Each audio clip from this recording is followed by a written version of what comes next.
नमस्कार, विकेबी न्यूजच्या सुपरफास्ट बातम्यात आपलं स्वागत। माजी गृहमंत्री अनिल देशमुख हे मतदारसंघाच्या दौऱ्यावर असताना कार्यकर्त्यांची बैठक आयोजित केली होती। ग्रामीण भागात सध्या थंडी असल्याने बैठक संपल्यानंतर कार्यकर्त्यांनी शेकोटी पेटवली। या शेकोटीचा आनंद अनिल देशमुख यांनी घेतला।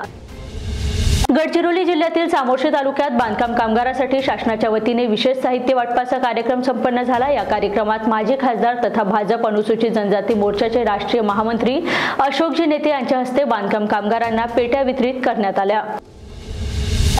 नागपूर महानगरपालिकेच्या समाज विकास विभागाद्वारे रेशीमबाग मैदानात आयोजित महिला उद्योजिका मेळाव्यात गुरुवारी 6 मार्च रोजी गझल संध्याचे आयोजन करण्यात आले होते। या गझल संध्याचे उद्घाटन पोलीस उपायुक्त महक स्वामी यांच्या हस्ते झाले। यावेळी मनपा समाज विकास विभागाच्या उपायुक्त डॉक्टर रंजना लाडे उपस्थित होत्या।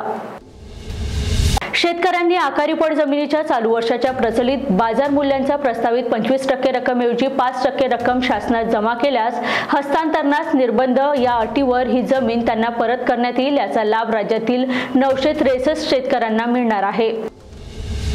आयुष्यात आनंद देणाऱ्या रंगांना या दिवशी विशेष महत्त्व आहे, त्याची उधळण केलीच पाहिजे। पण जरा जपून आपली आणि इतरांची काळजी घेत रंग उधळले तर रंगपंचमी नक्कीच आनंददायक होऊ शकेल।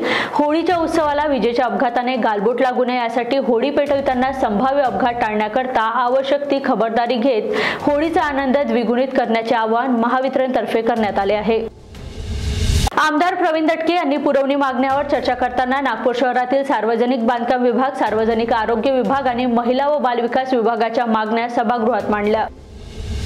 नागपूर जिल्ह्यातील चोरबावली चोरखुमारी बायपास रोडवर काल दुपारी 3च्या सुमारास भीषण अपघात झाला। भरधाव वेगात आलेल्या अज्ञात ट्रकने दुचाकीला जोरदार धडक दिली आणि त्यात काकी पुतण्याचा जागीच मृत्यू झाला। या अपघातामुळे परिसरात खळबळ उडाली असून नागरिकांमध्ये संतापाची लाट आहे।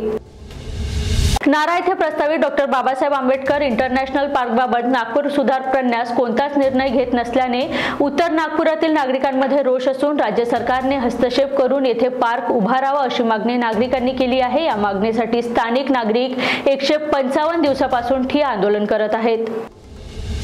राज्यात महिलांच्या सुरक्षेचा प्रश्न ऐरणीवर आला असताना वाशिम जिल्ह्यातून आणखी एक धक्कादायक घटना समोर आली आहे। 10वीची परीक्षा देऊन घराकडे निघालेल्या 2 विद्यार्थिनीवर शिक्षकाची वाईट नजर पडली। कारने घरी सोडून देण्याच्या बहाण्याने त्या शिक्षकाने नको तेच कृत्य केले। या प्रकरणी पीडित मुलीसह पालकांनी कारंजा ग्रामीण पोलीस ठाणे गाठून नराधम शिक्षकाविरोधात तक्रार दाखल केली। वन विभागाच्या निस्तार हक्क कायद्याची पायमल्ली करत कर्नाटक एमटाने गेल्या 3 वर्षापासून अवैधरित्या लाखो टन कोळशाचे उत्खनन केले। अखेर वन विभागाच्या आदेशानंतर कंपनीने गुरुवारपासून बरांज येथील खाणीतून कोळसा उत्खनन बंद केले आहे। वन विभागाने आता कोट्यवधी रुपयांच्या कोळशाचे बेकायदेशीररित्या उत्खनन केल्याप्रकरणी कंपनीवर कठोर कारवाई करावी अशी मागणी केली आहे। तुर्तास इथेच थांबूया। बघत रहा विकेबी न्यूज। नमस्कार।